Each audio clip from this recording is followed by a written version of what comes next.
মুখ্যমন্ত্ৰী অৰবিন্দ কেজৰিৱালক গ্ৰেপ্তাৰ কৰা সন্দৰ্ভত অখিল গগৈ প্ৰতিক্ৰিয়া। কেজৰিৱালৰ গ্ৰেপ্তাৰ গণতন্ত্ৰৰ বাবে অশুভ বাৰ্তা বুলি প্ৰতিক্ৰিয়া ব্যক্ত কৰিলে অখিল গগৈয়ে। বৃহস্পতিবাৰৰ দিনটো গণতন্ত্ৰৰ বাবে কলা দিন বুলি উল্লেখ কৰি বিৰোধী শক্তিয়ে নিৰ্বাচনী প্ৰচাৰ চলাব নোৱাৰাৰ অভিসন্ধি বিজেপি আৰএছএছে ৰচনা কৰিছে বুলি মন্তব্য কৰিলে অখিল গগৈয়ে। শীঘ্ৰে অৰবিন্দ কেজৰিৱালৰ মুক্তিৰ দাবী তুলি সৰব হৈছে ৰাজ্য দলৰ বিধায়কগৰাকী।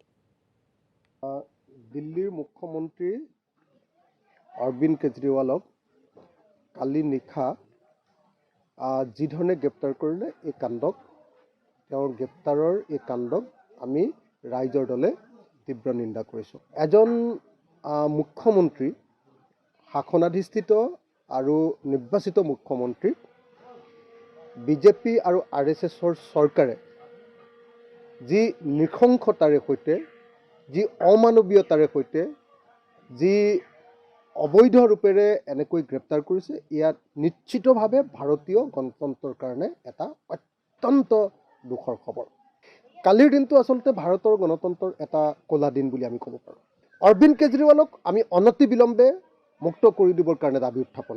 অৰবিন্দ কেজৰিৱালৰ গ্ৰেপ্তাৰে এইটো কথা প্ৰমাণ কৰিলে যে লোকসভা নিৰ্বাচনৰ আগত বিজেপি আৰু আৰএছএছে বিৰোধী শক্তিক সম্পূৰ্ণৰূপে বিনাশ কৰি পেলাব খুজিছে, যাতে লোকসভা নিৰ্বাচনত কোনেও ভালকৈ বিজেপিৰ বিৰুদ্ধে প্ৰতিদ্বন্দ্বিতা। এফালেদি আমি দেখিবলৈ পাইছোঁ যে কংগ্ৰেছ দলৰ বেংক একাউণ্ট সম্পূৰ্ণৰূপে ফ্ৰিজ কৰি 1 টকাও উলিয়াব নোৱাৰা অৱস্থাৰ সৃষ্টি কৰি যাতে কংগ্ৰেছ দলে গোটেই ভাৰতবৰ্ষত নিৰ্বাচনত ভালকৈ প্ৰতিদ্বন্দ্বিতা কৰিব নোৱাৰে তাৰ ব্যৱস্থা কৰিছে। আনহাতে আন এটা বিৰোধী ৰাজনৈতিক দল আম আদমি পাৰ্টিৰ নেতৃত্বক এফালৰ পৰা এজনৰ পাছত আনজনক অবৈধভাৱে, অন্যায়ভাৱে, বেআইনীভাৱে, অসাংবিধানিকভাৱে এনেকৈ গ্ৰেপ্তাৰ কৰি সম্পূৰ্ণ নিৰ্বাচনী ব্যৱস্থাটোক তেওঁলোকে প্ৰশাসনত পৰিণত কৰিব খুজিছে। এনেকৈ এটাৰ পাছত আনটো চৰকাৰী সংস্থাক ব্যৱহাৰ কৰি এফালৰ পৰা ভাৰতবৰ্ষৰ গণতন্ত্ৰক ধ্বংস কৰি নিয়াৰ কাৰ্য, এইটো স্বৈৰতন্ত্ৰৰ বাহিৰে আন একো নহয়, এইটো ফেচিজিমৰ বাহিৰে আন একো নহয়।